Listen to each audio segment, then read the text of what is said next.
বাংলাদেশ একটি এতিমখানা তৈরি করার জন্য ফান্ড সংগ্রহকে সামনে রেখে বার্মিংহামে অনুষ্ঠিত হয়েছে মা কিচেন্স পিঠা মেলা।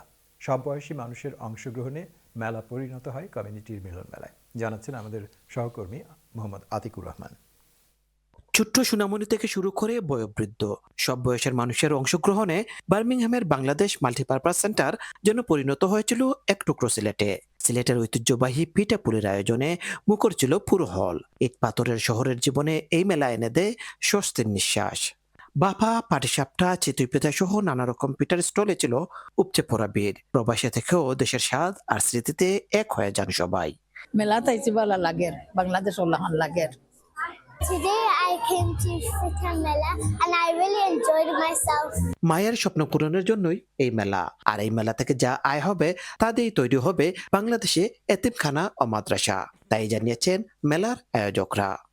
অত সুন্দর হইব, অত মানুষ হইবে আমি কল্পনা করছি না, আমার কল্পনার বাইরে হয়ে গেছে। আর সবাই যেন আমার সাপোর্ট করা, সব আইসেন, সবাই ধন্যবাদ। আর সবার কাছে আমি কৃতজ্ঞ। সাংবাদিক ভাইয়েরা আমার অনেক হেল্প করা। Newtown, and she would like her business to get promoted through this Mela so that she can generate income for an orphanage in Bangladesh. So please come along. We are thankful to the community who helped us and keep supporting us. Minara বেগমের সঞ্চালনায় মেলায় সঙ্গীত পরিবেশন করেন সিলেটের জনপ্রিয় শিল্পী Toshiba. এছাড়া নাচ, গান, কৌতুকে প্রাণবন্ত হয়ে ওঠে পুরো অনুষ্ঠান। কৌতুক পরিবেশন করেন কামরুলাই রাসেল ও তারেক রহমান। বার্মিংহামর হুসনাফার প্রোগ্রাম আমরা পিঠা উৎসব আইছি। আমি আসলে একটা আমরা সবার একটা অংশ, এটা হুসনাফায় উদ্যোগটা করা তাই একটা এতিমখানা খুলরা।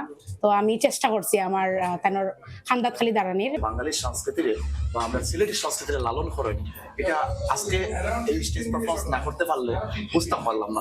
দেশের সংস্কৃতি আর মানবিক উদ্যোগ এই দুটোকে একসঙ্গে ধরে রেখেছে এই শীতকালীন পিঠা মেলা। প্রবাসী থেকেও এমন আয়োজনই গড়ে তোলে কমিউনিটির বন্ধন। চ্যারিটির সাথে সাথে আমরা যে সৃষ্টি এবং কালচারকে তুলিয়া ধরিয়া রাখতে পারছি, এটা অনেক বড় বিষয়। কারণ আমরা ভবিষ্যৎ প্রজন্মের লাগে এই ধরনের উদ্যোগ আমরা মনে করি সবসময় হইত। বাঙালির কৃষ্টি, কালচার ও ঐতিহ্যকে এদেশের বেড়ে ওঠা নবপ্রজন্মের কাছে পরিচয় করিয়ে দিতেই আজকের এই উদ্যোগ। আর এই উদ্যোগের পিছনে ছিল একটি মহৎ উদ্দেশ্য। এই মহৎ উদ্দেশ্য হচ্ছে বাংলাদেশে একটি এতিমখানা তৈরি করা। আর এতিমখানাটা যেন সুন্দরভাবে তৈরি হয়, এটাই চাচ্ছেন এখানকার সকলে। Mohammad Atikur Rahman, channel S news, Birmingham.